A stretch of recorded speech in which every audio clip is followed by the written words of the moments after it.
আসসালামু আলাইকুম আপু, কেমন আছেন আপনি? ওয়ালাইকুম আসসালাম, ভালো আছি। আপনি ভালো আছেন? আলহামদুলিল্লাহ, আপনাদের দোয়াতে মোটামুটি ভালো আছি। তো এই যে এই আপুটিকে আপনারা দেখতে পারতেছেন, এই আপুটি এর আগে একবার আমাদের কাছে আসছিল, আজকে আবার আসছে।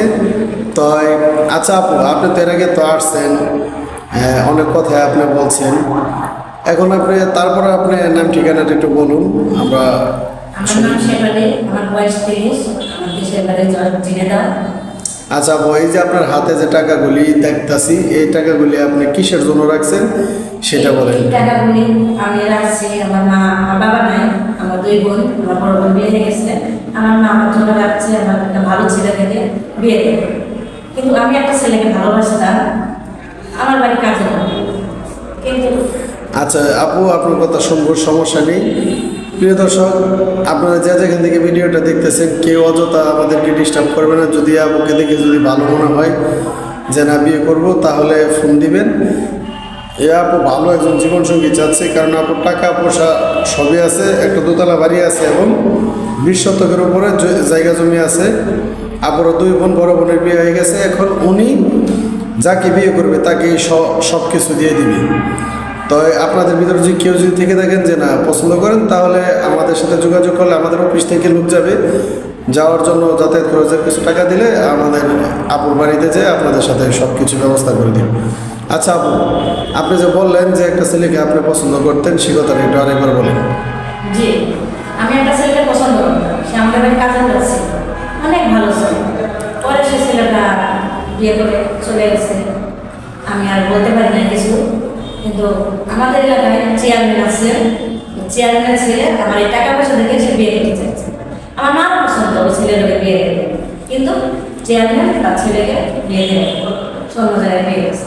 এখন আমি ভাবলাম, আমার মা চিন্তা ভাবনা করলো, না এই মেয়েটা তো বয়স, তো আমার তো বয়স চলে গেল, অর্ধেক হয়ে গেছে, এবং শেষ সময় তো আমার একটা সঙ্গীত দরকার আছে, ভালো একজন সঙ্গীর প্রয়োজন আছে। ভালো একজন সঙ্গীত দরকার আছে।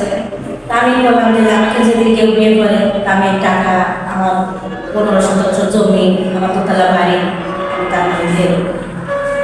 সে গরিব হোক, তাও এরকম একটা ছেলে চাই যেন সে আমার পাশে এসে দাঁড়ায়, আমার যেন সে নিজের সঙ্গী করে দেয়। আমি এরকম একটা ছেলে চাইছি। তাহলে আপনি গরিব অসহায় ছেলে হলেও চলবে, তবে ভালো হতে হবে। জি, আচ্ছা ঠিক আছে আপু, আপনার কথা শুনলাম। তো যদি আপনার মনে করেন যে না ওই ঘরে আপনার সন্তান থাকে বা বাবা মা থাকে, অনেক মেয়েরা তো আছে যে না শ্বশুর শাশুড়িকে জ্বালায়, আপনি যেহেতু টাকা পয়সা আছে, সেই ক্ষেত্রে আপনি কি করবেন শ্বশুর শাশুড়ি যদি থাকে?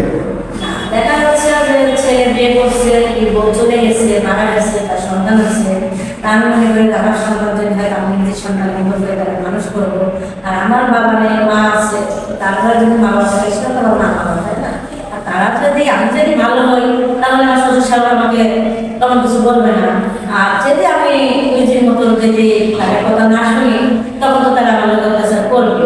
তা আমি তো করার চেষ্টা করবো, তারপর শ্বশুর শাশুড়ি আমার নিজের মা বাবার মতন করে আমি যাপন করে নিতে পারবো। আপনার কথা শুনে ভালো লাগলো, কিন্তু অনেক মেয়েরা আছে যে টাকা পয়সা থাকে, মানে টাকা পয়সার অহংকার দেয়, গরিমা দেখায়।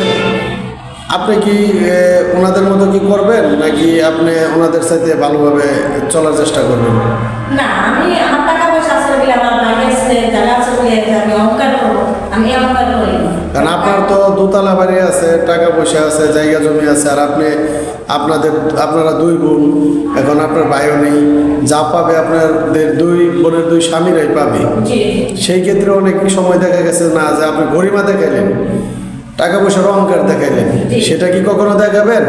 না, আমি যদি সেটাই দেখাতাম, তাহলে এই টাকা পয়সা দেখায় আমি বিয়ে করতে পারতাম। কিন্তু আমার সেই অহংকারটা নাই। আর আমি মনে করেন যে আমার টাকা পয়সা আছে বলে, যে টাকা পয়সা দেখে সে বিয়ে করতে আসছে, আমি সেটাও ভাবি না। যে আমার টাকা মানে তো তার টাকা, হ্যাঁ, আমার টাকা মানে তো তার টাকা। আর এই টাকাটা আপনি মানে বাসর করে দিবেন আপনার স্বামীকে। জি জি জি। প্রিয় দর্শক, আপুর কথা আপনাদের শুনে যদি কারো যদি ভালো লেগে থাকে বা কারো যদি পছন্দ হয়ে থাকে, তাহলে আমাদের স্ক্রিন দেওয়া নাম্বারে যোগাযোগ করবেন। আর আপুর জন্য আমরা ভালো একজন মানুষ চাচ্ছি, আর আমরা অবশ্যই, আপনি চিন্তা করবেন না, আমরা 10টা ছেলে দেখে একটা ছেলের সাথে আপনাকে আমরা বিয়ে দিব। তো যে জায়গা থেকে দেখতেছেন, দেশ এবং দেশের বাইরে, সবাই ভালো থাকবেন, সুস্থ থাকবেন। আসসালামু আলাইকুম।